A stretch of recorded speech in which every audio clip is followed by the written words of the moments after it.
ஞானேஸ்வரியில் அத்தியாயம் 14 ஸ்லோகம் 26 இரண்டாவது நாள். ஆக்சுவலி குணாதீதனாக எப்படி மாறுவது அப்படிங்கிற ஒரு முக்கியமான ஸ்லோகத்தை நேற்று நம்ம ஸ்டார்ட் பண்ணியிருந்தோம்.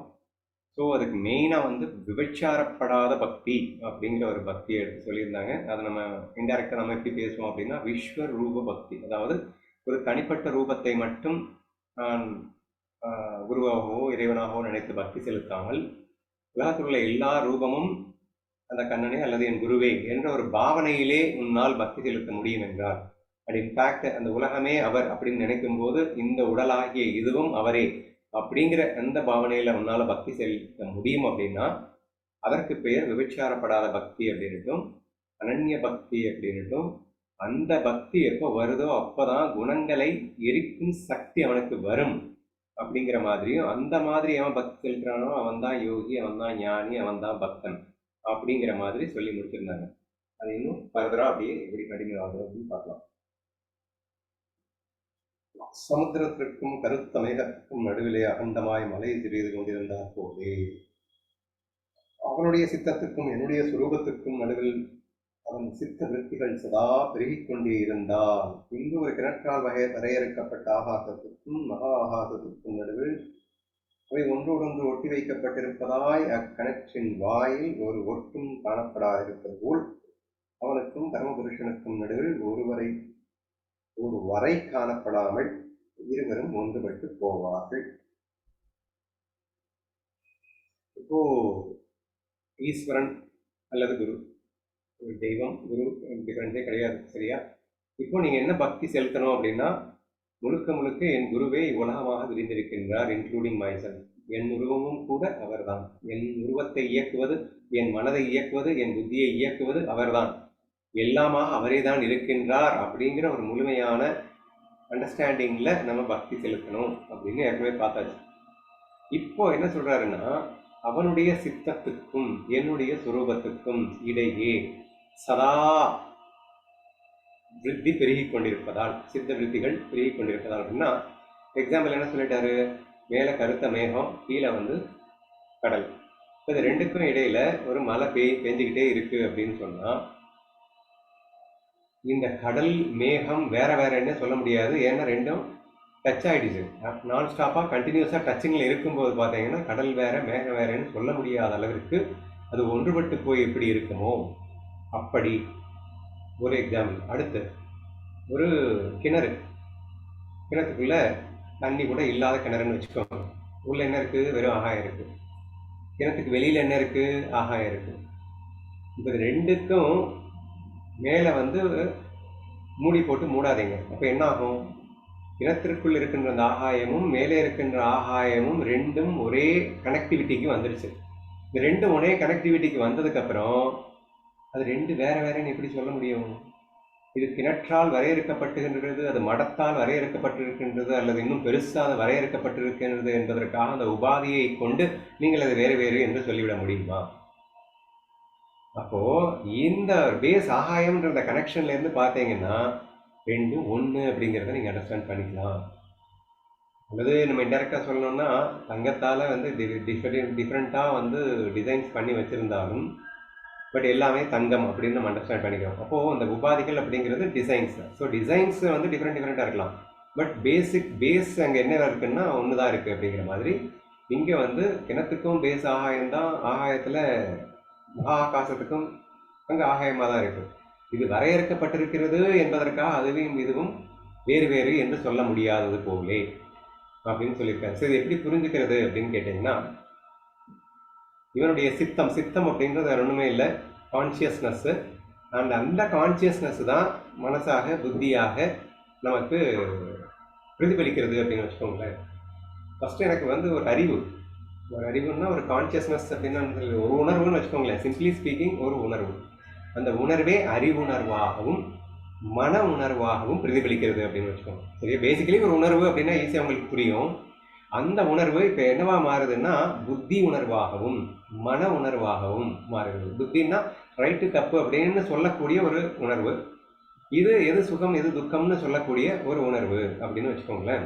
இப்படி மன உணர்வாகவும் புத்தி உணர்வாகவும் எது மாறியதுன்னா என்னுடைய உணர்வு தான் மாறியது, சரியா? இப்போ அந்த உணர்வு இருக்கு இல்லையா, இந்த உணர்வு இப்போ என்ன பண்ணுதுன்னா குரு கிட்ட போயிட்டு சரணாகுது. குருவை என்ன எப்படி பார்க்குது? இந்த உலகத்துல எல்லாமே குருன்னு பார்க்குது. இந்த உடம்பையும் என்னவா பார்த்துருச்சு? குருவா பார்த்துருச்சு. இந்த மனசு குரு, இந்த புத்தி குரு. அப்போ எப்ப இந்த மனமும் புத்தியையும் கூட குருவாகவே பார்த்து விட்ட காரணத்தினால் என்னுடைய சித்தம், இப்ப என்னுடைய சித்தம் என்ன இருக்கு? என்னை தனியாவே பார்க்கல. இப்ப நான் ஒண்ணு தனியா பிரிஞ்சு, மனசு புத்தின்னு நான் தனியா பிரிஞ்சு, என்னுடைய சித்த விருத்திகள் என்னை நோக்கி செல்லவில்லை, என் பகவானை நோக்கி சென்று விடுகிறது. சரியா? சித்த விருத்தி ஃபுல்லாவே, அல்லது என்னுடைய ஒரிஜினல் நானை நோக்கி சென்றுடுதுன்னு வச்சுக்கோங்க, இல்லைன்னா என் குருவை நோக்கி சென்று விடுகிறது அப்படின்னு வச்சுக்கோங்க. அப்போ இந்த விருத்திகள் எதுவுமே விஷயங்கள் நோக்கி செல்லவில்லை. எனக்கு அல்வா பிடிக்கும், எனக்கு அது பிடிக்கும், இது நடந்தால் தான் சந்தோஷம், அது நடந்தால் தான் சந்தோஷம், எனக்கு பாய் ஃப்ரெண்ட் இருந்தால் தான் சந்தோஷம், அப்படிங்கிற மாதிரி எந்த விதமான விஷயத்தை நோக்கியும் போகாமல், இந்த உலகமே என் கண்ணனடா, எல்லாம் அவன் தான்டா, எல்லாம் அவன் வேஷம் போட்டு வந்திருக்கான்டா என்று என்னுடைய மனசும் புத்தியும் அவனே என்று தீர்மானித்து இங்கே என்னுடைய விருத்தி டிஃபரன்ஸே காட்டாமல் இருக்கிறதுனால ஆட்டோமேட்டிக்காகவே இங்கே நான் என்று தனியாக ஒருத்தன் இல்லை, நானும் அவனும் ஐக்கியமாயிட்டோம் சொல்லிடலாம்ல அப்படிங்கிறார். ஸோ பேசிக்கலி அந்த உணர்வானது உன்னை தனி என்று நினைத்தால், இந்த உடம்பை நான் என்று நினைத்தால், உனக்கு பிடித்தது பிடிக்காததுன்னு இந்த மனசுல நான் உடம்பு நான் வந்ததுக்கு அப்புறம் தான் இந்த உடம்புக்கு தான் பிடிச்சது பிடிக்காதுன்னு வருது. அப்போ அந்த பேசிஸில் நம்ம தனியாக வந்துடுறோம்.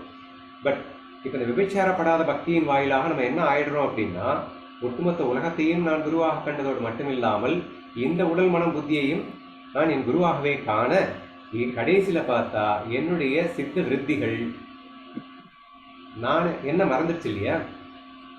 விருத்தின்னா எண்ணங்கள்ங்க. என்ன நீங்கள் ரொம்பலாம் கடிச்சு சொன்ன சித்த விருத்தி என்னமோ சொல்கிறாருன்னு நினைக்காதீங்க. Just thoughts.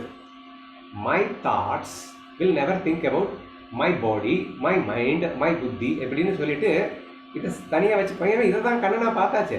இப்போ இனிமேல் இந்த உடம்பு என்ன ஆகும், இந்த உடம்புக்கு நாளைக்கு என்ன ஆகும், இந்த உடம்பு அப்படி இருக்கே இப்படி இருக்கேன்னுட்டோ, என் மனசுக்கு பிடிச்சது கிடைக்குமா கிடைக்காதான்னுட்டோ ஆராய்ச்சி பண்ண வேண்டிய அவசியம் எனக்கு இல்லை. Because I have completely seen this as my body அப்படின்னு நினைக்கவே இல்லை. இது கடவுளுடையது, நான் இல்லை அப்படின்னு சொல்லிட்டு நான் நினைக்கும் போதே என்னுடைய விருத்திகள்னா தாட்ஸு, என்னுடைய தாட்ஸு இந்த பாடியை நோக்கியே போகலை, இந்த மைண்டை நோக்கியே போகலை அப்படின்னா அது எங்கே இருக்குது? அவனை நோக்கி போயிட்டுருக்கு. இப்போ அவனை நோக்கி எப்போ தாட்ஸ் போயிடுச்சோ அப்போது என்னுடைய தாட்ஸ்ன்னா நான், உன்னுடைய தாட்ஸ்ன்னா நீ. அப்போ அந்த தாட்ஸ் ஃபுல்லாக அவனாக இருந்தான்னா அது யார்? அவன் தானே. The moment when your thoughts is completely அவனாக நிறைந்து விட்டால், உன்னுடைய எண்ணங்கள் முழுக்க கடவுளாக நிறைந்து விட்டால் நீ கடவுள் தான்ப்பா. இப்போ ஒருத்தரைங்க இவன் யாருன்னு எதை வச்சு முடிவு பண்ணுறீங்க? அவனுடைய எண்ணங்களை வச்சு தான் முடிவு பண்ணுறோம். இவன் இப்படி இப்படி சிந்திப்பான், இப்படி இப்படி இதுக்கு கோவப்படுவான், இதுக்கு அழுவான், இப்படி இப்படி இருப்பான். ஸோ ஒருத்தனை இப்போ 2 டபுள் ஆக்ட் சினிமாவில் நடிக்கிறாங்க அப்படின்னா இது யாருன்னு எப்படி கண்டுபிடிப்பீங்க? அவனுடைய விருப்பு வெறுப்பின் அடிப்படையில், அவனுடைய தாட் பேட்டர்ன்ஸ் அடிப்படையில் தான் கண்டுபிடிக்கிறோம். ஸோ அப்போ இந்த உடம்பை மையமாக வச்சு தான் அந்த தாட் பேட்டர்ன்ஸ் போகும். அப்போ இந்த உடம்புக்கு இந்த தாட்ஸு, இந்த உடம்புக்கு அந்த தாட்டு அப்படிங்கிற மாதிரி அந்த உடம்பை மையமாக வைத்து ஓடுகின்ற அந்த தாட்ஸை வைத்து நாம் பிரிக்கலாம் ஒவ்வொருத்தனையும். ஆனால் எப்போ குணாதீத ஸ்திதியில் இங்கே என்ன சொல்லிட்டாருன்னா, இவனுடைய தாட்ஸு ஒன்னஸ் ஃபீலுக்குள்ளே போயிடுச்சு, தாட் எல்லாமே ஒன்றுங்கிற ஃபீலுக்குள்ளே போயிடுச்சு. அண்ட் மோர் பர்டிகுலர்லி இந்த பாடி மைண்டு எல்லாமே கூட அவன்தான் போயிடுச்சு. அப்போ இந்த தாட் ஃபுல்லாகவே என்னவா இருக்குன்னா இறைவனாக இருக்கு. இறைவன் இப்போ இந்த தாட் ஃபுல்லாக இறைவனாக இருக்குன்னா அப்போ நான் யாராக இருக்க முடியும்? இறைவனாக தான் இருக்க முடியும். இந்த பாடிக்கு ஏற்ற மாதிரி தான் ஒருத்தன் திங்க் பண்ணுவான், அதனால் அவன் பிரிக்கிறீங்க. அப்போ இந்த பாடியை விட்டாச்சு, அப்போ விஸ்வரூபமாக பார்த்து அவன் சிந்திக்க ஆரம்பிச்சுட்டான். அப்போ அவனுடைய பாடி விஸ்வரூபமாகவே மாறிடும், அவன் ஈஸ்வரனாகவே மாறிவிடுகின்றான் என்று சொன்னால் ஈஸியாக தானே விளங்குது, ஒன்றும் கஷ்டம் இல்லையே. ஸோ தேர்ஃபோர் இந்த தாட்ஸ் அப்படிங்கிறது உங்களுடைய விருத்திகள் என்பது உங்கள் உடல் மனம் புத்தி என்பதை நோக்கி செல்லாமல் அனைத்தும் ஒருவனே என் கண்ணனே இறைவனே என்ற நோக்கி செல்லும் போது அதற்கு பேர் தான் விபச்சாரப்படாத பக்தி அப்படின்னு சொல்லியிருந்தாங்க. இன்னும் டெப்த்தாக எக்ஸ்பிளனேஷன் கொடுக்கறதுக்கு இந்த எண்ணங்களை வைத்து அவர் இந்த இடத்துல எக்ஸ்பிளைன் பண்ணியிருக்கார். சரி, அடுத்து உனக்கும் பரம புருஷனுக்கும் நடுவில் ஒரு வரை காணப்படாமல் இருவரும் ஒன்றுபட்டு போகிறார்கள் அப்படிங்கிறத இவ்வளோ நேரம் எக்ஸ்பிளைன் பண்ணேன். சூரியனுடைய பிரதிபிம்பத்துக்கும் பிம்பத்துக்கும் நடுவிலே எப்படி சூரிய கிரணங்களின் பிரகாசம் பரவிக்கொண்டே இருக்கிறதோ அப்படியே ஜீவனுக்கும் ஈஸ்வரனுக்கும் நடுவில் சோகம், அந்த ஈஸ்வரன் நானே என்ற மனோரத்தி ரூபமான மனோவிருத்திகள் ஓடிக்கொண்டே இருந்தால் கொஞ்ச காலத்தில் அந்த மனோவிருத்திகளும் தாமாகவே அற்றுப்போய் இரண்டு சுரூபமும் ஒன்றுபட்டு போகும். இப்போ இந்த தாட்ஸ் எப்படி நீ இருக்கணும் அப்படின்னு சொல்லிட்டு தான் இருக்காரு. சரியா? இந்த தாட்ஸ் எதை பற்றியும் சிந்திக்கக்கூடாது. இந்த பாடியை பற்றி, இந்த மனத்தை பற்றி, இந்த புத்தியை பற்றிலாம் சிந்திக்கக்கூடாது. சிங்கிள் தாட், ஏக்கமேவ அப்படின்னு சொல்லுவாங்க மராட்டியில். ஒரே தாட்டு, அனைத்தும் இறைவனை. சோகம் அப்படின்னா அனைத்தும் நானே, அகம் பிரம்மாஸ்மி, அனைத்தும் ஒன்றே, அனைத்தும் பிரம்மமே. ஸோ இந்த ஒரே ஒரு தாட்டுக்குள்ளே போயிடுச்சு. அப்படி எதை பார்த்தாலும் அதுதான் அது, இதுதான் அது, அதுதான் அது, அல்லது அதுதான் நான், அதுதான் எல்லாமே நான், எல்லாமே. இப்படி அனைத்தும் ஒன்று என்ற அந்த மாபெரும் தத்துவத்திற்கு எது தேவைப்படுது? தாட்ஸ் தான். எந்த தாட்ஸ் உங்களை கீழே இறக்கி விட்டுச்சோ அதே தாட்ஸை வச்சு தூக்கிடுவோம். முல்லை முள்ளால் எடுப்பது போல் அஜ்ஞானத்தை ஞானத்தால் தானே வேறு இருக்க முடியும். அஜ்ஞானம் என்பது விருத்தியினால் ஏற்பட்டது. ஞானமும் அந்த விருத்தியினாலே தான் ஏற்பட வேண்டும். அப்போ என்னை மறந்தது ஒரு விருத்தியினால், என்னை நினைவூட்ட வேண்டியதும் ஒரு விருத்தியினால். நான் உடம்பு என்று நினைத்த விருத்தியினால் என்னை மறந்தேன். நானே அனைத்தும் என்ற விருத்தியினால் என்னை நான் நினைவூட்டப் போகின்றேன். சரியா? அப்படிங்கிறத படிக்கும்போது பார்க்கும்போது இவனுக்கு என்ன ஆகும் அப்படின்னா, சதா சர்வ காலமும் சோகம் பாவம் அப்படின்னு சொன்னால் சிவோகம், அகம் பிரம்மாஸ்மி அப்படிங்கிறதெல்லாம் தத்துவ வாக்கியங்கள் என்று சொல்லப்படுகிறது. அனைத்தும் ஒன்று அப்படிங்கிற அந்த ஒரு தாட்டு, தத்துவம், ட்ரூத்து என்ன வேணா வச்சுக்கோங்க, சத்தியம். ஸோ அந்த சத்தியத்தை மட்டும்தான் அவன் நினைப்பான். சரியா? அவனுக்கு மனசுக்கும் புத்திக்கும் ரெண்டுக்குமே ஒரே வேலை. அதுக்கு பேர் தான் சித்தம் அப்படின்னு சொல்லிட்டார். சித்தம்னாலே சித்தத்திலிருந்து பிரகாசிக்கப்படுவது தான் மனசும் புத்தியும், இல்லையா? அப்போ சித்தம் இப்போ என்னவா நினைச்சிட்டு இருக்கு? அப்போ மனசும் புத்தியும் சேர்ந்தே என்னவா நினைச்சிட்டு இருக்கு? நானே அனைத்தும், அனைத்தும் ஒன்றே, அனைத்தும் என் கண்ணனை எப்படி வேணா வச்சுக்கோங்க. சரியா? If you start thinking like that, அப்போ என்ன ஆகும் அப்படின்னா, கொஞ்ச காலத்துக்கு அந்த தாட் இருக்கும். அந்த தாட்டு வழியாக உனக்கு சுகம் வர்ற மாதிரி கொஞ்சம் காலத்தை இருக்கத்தான் செய்யும். பட் அதுவும் கொஞ்சம் காலம் கழிச்சு அந்த தாட் என்ன சொல்லுவோம்ல, எந்த ஒரு விஷயமும் கான்ஷியஸில் கொஞ்சம் காலம் பண்ணீங்கன்னா அது சப்கான்ஷியஸுக்கு போயிட்டு நீங்கள் அதுவாகவே ஆட்டோமேட்டிக்காக பண்ணுவீங்க அப்படின்னு சொல்லுவோம் இல்லையா? அந்த மாதிரி அந்த சோகம் விருத்தி அப்படிங்கிறது, அகம் பிரம்மாஸ்மிங்கிற விருத்திங்கிறது ஆட்டோமேட்டிக்காக அதை ஃபீல் பாட்டை நீங்கள் எந்த அளவுக்கு வேகமாக வைக்கிறீங்க என்பதை பொறுத்து சப்கான்ஷியஸுக்கே போயிடும். ஒன்ஸ் அது சப்கான்ஷியஸுக்கு ரீச் ஆகிடுச்சு அப்படின்னா நீங்கள் அதுக்கப்புறம் என்னன்ற அவசியம் இல்லை. நான் தான் இறைவன், அனைத்தும் ஒன்று, அனைத்தும் இறைவனாக மாறிடுவீங்க. நீங்கள் அந்த இறைவனாகவே ஆகிடுவீர்கள் என்ற ஒரு விஷயத்தை புரிந்து கொள்ள வேண்டும். அதைத்தான் இவ்வளோ நேரம் நான் படித்தேன். ஓகேவா?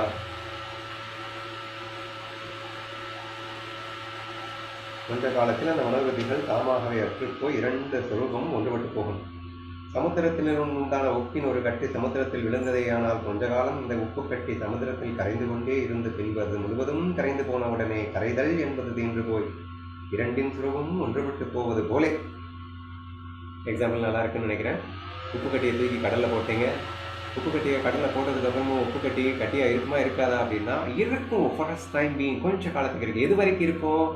அது கரைகிற வரைக்கும். கரைகிறதுன்னா என்னது? அகம் பிரம்மாஸ்மி, அகம் பிரம்மாஸ்மி அப்படின்னு சொல்லிட்டு அனைத்தும் ஒன்றடா, அனைத்தும் இறைவனை, இங்கே ஒன்றே தான் அனைத்துமாக இருக்கிறது, இது எல்லாம் வெறும் மாயையாக தென்பட்டு கொண்டிருக்கிறது, உண்மையில் ஒன்று ஆனால் மாயையாக பல என்று தோற்றமளித்துக் கொண்டிருக்கிறது, அனைத்தும் நானே நானே என்று நீ சொல்லிக்கொண்டே இருந்தால் அந்த நானாக மாறிக்கொண்டே இருக்கின்றாய், கரைஞ்சிக்கிட்டு இருக்கேன்னு அர்த்தம். அப்போ நானாக மாறிக்கொண்டிருக்க கொஞ்சம் காலம் ஆகலாம். அந்த உப்பு கரையிறதுக்கு மேபி கொஞ்சம் டைம் எடுத்துக்கலாம். அப்புறம் கொஞ்சம் காலத்துக்கு அப்புறம் பார்த்தீங்கன்னா அங்கே உப்பு இருக்குமா? நானே அனைத்தும்னு நினைக்க வேண்டிய எண்ணம் தேவையா? ஏன்னா நீ தான் மாறி போயிருப்பிய, அதுக்கப்புறம் எதுக்கு அந்த எண்ணம்? ஸோ அதனால் அது தேவைப்படாதது போலேன்னு அழகாக ஒரு எக்ஸாம்பிள் சொல்லியிருக்காரு. இன்னொரு எக்ஸாம்பிள் என்ன சொல்கிறாரு பார்ப்போம். அன்று வைக்கோலை நெருப்பு முற்றிலும் கொளுத்துவிட்ட பின் எரிவது என்பதும் ஆறிப்போதல், எரிவது என்பதும் ஆறிப்போதல் போலே. வைக்கோலை முற்றிலும் கொளுத்தியாச்சு, ஃபுல்லாக காலியானதுக்கப்புறம் அங்கே எல்லாம் சாம்பல் தான் இருக்கும். அதுக்கப்புறம் எரியுறதுக்கு அங்கே என்ன இருக்குது?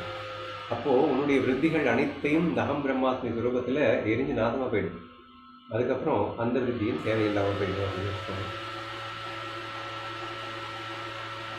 அப்படியே இந்த ஜீவன் ஈஸ்வரனிடம் தான் ஒன்றுபட்டிருக்கும் ஞானத்தை அடைந்து அந்த விருத்தி ஞானத்தை சதா மனத்தில் ஆபிருத்தி செய்து கொண்டு நிற்பானோ அந்த ஜீவனுக்கும் ஈஸ்வரனுக்கும் வேதமற்று இருவரும் ஒன்றுபட்டு போய் அந்த ஞான விருத்தியும் அற்றுப் போகிறது.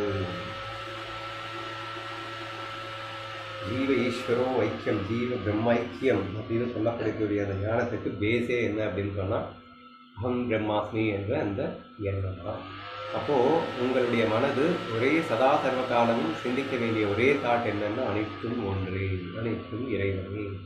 இதை சதா சர்வ காலமும் நீங்கள் சிந்தித்துக் கொண்டிருந்தால் இந்த இரண்டு பேருக்கும் உள்ள இந்த பேதம் கொஞ்சம் கொஞ்சமாக இல்லாமல் போல் இரண்டும் ஒன்றுபட்டு போவார்கள்.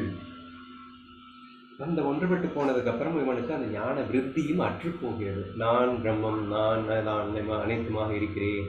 இது வந்து ஒன்று படுவதற்கு தேவை, பட் ஒன்று பட்டதுக்கப்புறம் தேவையில்லை இல்லையா? அதனால அதுவும் காணாமல் போயிடும். நான் பக்தனை விட்டு பிரிந்து அக்கறையில் இருப்பது என்பது எனக்கு அற்றுப்போய் அவன் பக்தன் என்று சொல்லப்பட்டு இக்கரையில் இருப்பது அவனுக்கு அற்றுப்போய் இரண்டு சுரூபத்தின் அனாதியான ஐக்கியம் ஒன்றே மிகுந்து நிற்கும்.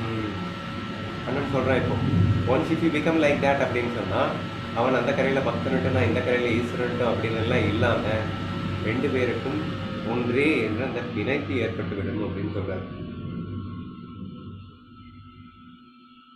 சுரூபத்தின் அனாதியான ஐக்கியம் ஒன்றே மிகுந்து நிற்கும்.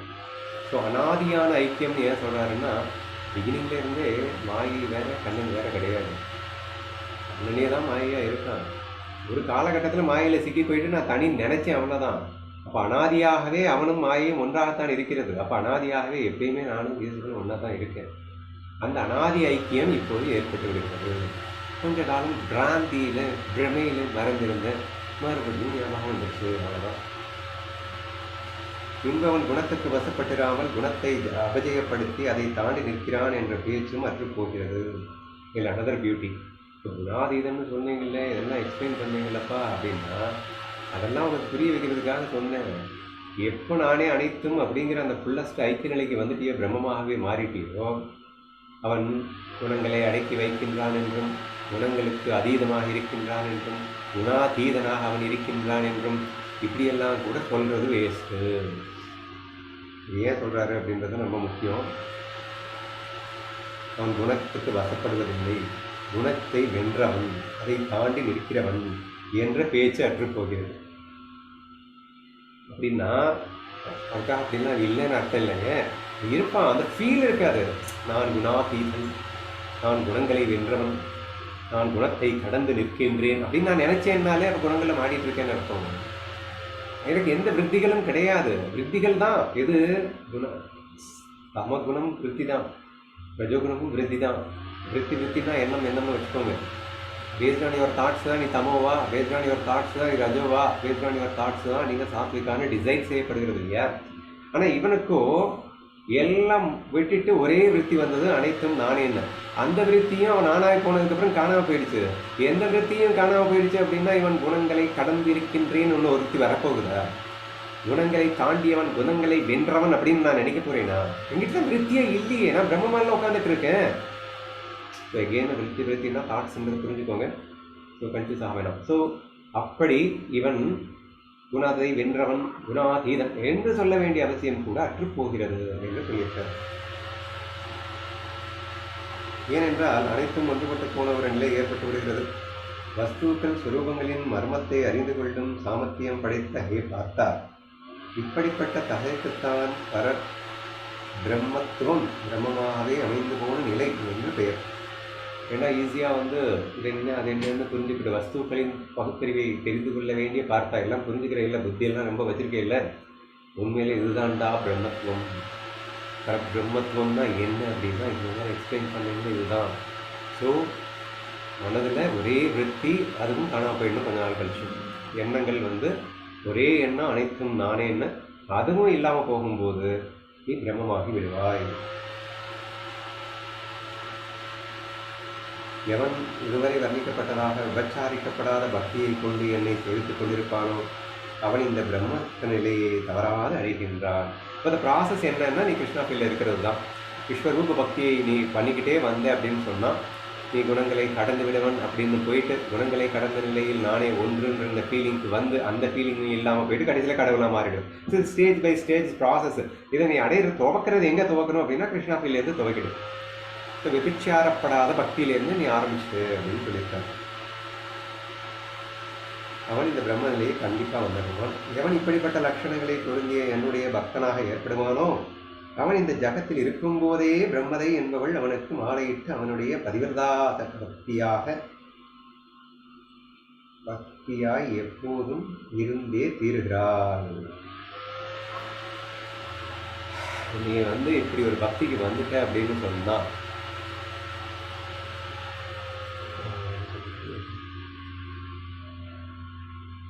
ஜகத்தில் இருக்கும்போதே பிரம்மதை என்பவள் என்பவள்னா ஒன்றும் இல்லை, அந்த பரபிரம்ம பிராப்தி அப்படின்னு வச்சுக்கோங்களேன். அந்த பரபிரம்ம பிராப்தி அப்படிங்கிறத ஒரு பெண்ணாக உபமானப்படுத்தி அவன் மாலையை கொண்டு வந்து சாப்பிடணும் கல்லுகளை போட்டு உன்னை பிரம்மமாகவே மாற்றிடுவா அப்படின்னு அர்த்தம். சரியா? ஸோ யாருக்கு எந்த விபச்சாரப்படாத பக்தி அவன் செய்கிறானோ அவன் இந்த ஜென்மத்தில் இருக்கும்போதே அவன் பரபிரம்மமாக மாறிவிடுவான். பிரம்மதை அவன் கழுத்திலே மாலையிட்டு விடுவாள். கங்கையின் பிரவாகமானது எவ்வளவுதான் கோலாகலமாக கொந்தளித்துக் கொண்டு ஓடின போதிலும் அதற்கு சமுதிரம் போய் விழுந்து அத்துடன் ஒன்றுபட்டு போனதை தவிர எதிர்கதி எப்படி இல்லையோ அப்படியே எவன் என்னுடைய சுரூப ஞானத்தினின்று வலுவாமல் என்னை இடைவிடாது பூஜித்துக் கொண்டிருக்கிறானோ அவன் பிரம்மதை என்பவள் நிலையில் சூடாமணியாக விளங்குகிறாள். இந்த பிரம்மதையை தான் சாயுஜ்யம் என்றும் நான்காவது புருஷார்த்தம் என்றும் சொல்கிறார்கள். அப்பா புரிந்துகொள். சரியா? என்ன சொல்லி முடிச்சாரு? என்னுடைய சுரூப ஞானத்தினின்று வழுவாமல் அனைத்தும் கண்ணனே என்பதுதான் சுரூப ஞானம். அனைத்தும் கண்ணனேன்னு சொல்லும்போது கண்ணனுடைய சுரூபத்தை சொல்கிறீங்களா என்னுடைய சுரூபத்தை சொல்கிறீங்கன்னு கேட்காத. அனைத்தும் கண்ணனேன்னா உங்கள் சுரூபமும் கண்ணன் தான், நீயும் கண்ணன் தான். சரியா? அப்போது அனைத்தும் கண்ணனே அல்லது அனைத்தும் நானே என்ற அந்த சுரூப ஞானத்தை விட்டு எவன் வழுவவில்லையோ அப்படின்னா அப்போதும் அகம் பிரம்மாஸ்மி என்ற அந்த விஷயத்தை நழுவாமல் இருக்கின்றானோ. 24 hours நான் ஸ்டாப் பண்ணி உட்காந்து அகம் பிரம்மாஸ்மி சொல்லிட்டு இருக்கணும்னு சொல்லலை. It's not a mantra, it's a tattva. தத்துவாக்கும் மந்த்ராக்கும் டிஃபரன்ஸ் என்ன? மந்த்ரா அப்படிங்கிறது you may not able to understand. வெறும் பேர் தானேங்க. There is no meaning in the mantra. இறைவனுடைய பேர் அவ்வளோதான். பட் தத்துவம் அப்படிங்கிறது it has an underlying meaning in it. அனைத்தும் நானே, அகம் பிரம்மாஸ்மி, தத்துவம். ஸோ தத்துவம்னா தத்துவமாக மாறிடணும். மந்த்ரான்னா நீங்கள் வெறும் உச்சரிக்கலாம், ஆனால் தத்துவம்னா தத்துவமாக மாறிவிடுவது என்ற அர்த்தம். சரியா? அப்போது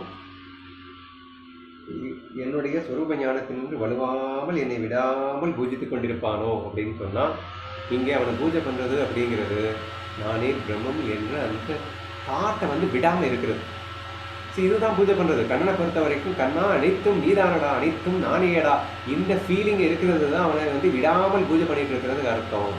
மனசுக்குள்ளே உட்காந்து அகம் பிரம்மாஸ்மி தத்துவமசி அப்படின்னு நினைக்கிறதல்ல, அந்த நினைப்பின் உள்ள அர்த்தமாகவே மாறிவிடுவது. அப்போ நினைக்கிறது தான், இல்லைன்னு இல்லை. நினைக்கிறது சொல்கிறது என்ன வேணால் படிக்கோங்க. But what is the ultimate goal for that? So எதுக்காக நம்ம பண்ணுறோம் அப்படிங்கிறது ரொம்ப ரொம்ப முக்கியம். அவன் பிரம்மதை என்பவன் தலையில் சூடாமணியாக விளங்குவான். பிரம்மத்திற்கே சூடாமணியாக, சூடாமணி, விவேக சூடாமணி அப்படின்னு சொல்லுவாங்க. ஒரு ஜுவல்னு வச்சுக்கோங்க, அப்படிதான் நான் நினைக்கிறேன். தப்பாக இருந்தால் யாராவது சொல்லுங்கள். விளங்குகின்றான். இந்த பிரம்மதையைத்தான் சாயுஜ்யம் என்று. ஸோ மோட்சம், சாயுஜ்யம் என்னென்னமோ சொல்கிறாங்களப்பா, அதெல்லாம் ஒன்றும் இல்லை, இந்த பரபிரம்ம பதவிக்கு தான். ஸோ அனைத்தும் ஒன்றே என்ற அந்த தத்துவத்திற்குள் சென்று முடிகிறது. ஃபஸ்ட்டு குணாதீதம், அப்புறம் குணாதீத ஸ்திதியை அச்சீவ் பண்ணுறதுக்கு நீங்கள் விஸ்வரூப பக்திக்கு போகணும். ஒன்ஸ் விஸ்வரூப பக்திக்கு போயிட்டீங்கன்னா உங்களுக்கு குணங்களை அடக்கி ஆளும் சக்தி ஏன்னா நீ தான் அதை கொண்டு போய் அவன்கிட்ட ஒப்படைச்சிட்டேன், நீயே இல்லைன்னு நினச்சிட்டியே. அப்போ ஆட்டோமேட்டிக்காக அங்கே ஒரே ஒரு தாட் தேவைப்படுது, அனைத்தும் அவனேங்கிற தாட்டு. அந்த ஒரு தாட்டு கொஞ்சம் காலத்தை கழித்து அதுவும் இல்லாமல் போயிடும். அதுக்கப்புறம் நான் குணாதீதன், நான் குணங்களை அடக்கி ஆள்கிறேன் அப்படின்னு சொல்கிறதுக்கும் சொல்லக்கூடாது அந்த இடத்துல. ஏன்னா எந்த தாட்ஸுமே இல்லாமல் அவன் இருக்கான். நான் அப்படி இருக்கேன் அப்படின்னு அவன் எப்படி சொல்லுவான்? அப்படி சொல்லிட்டானாலே அவன் தாட்டுக்குள்ளே வந்துட்டான்னு அர்த்தமாயிடுது இல்லையா? அப்படி இருப்பான் அப்படின்னு சொல்லி இப்படி இருக்கிற நிலைக்கு பரபிரம்மம் என்று பெயர். பிரம்மதைக்கு அவன் சூடாமணியாக இருக்கின்றான்னு சொல்லி இந்த ஸ்லோகம் நிறைவடைகிறது.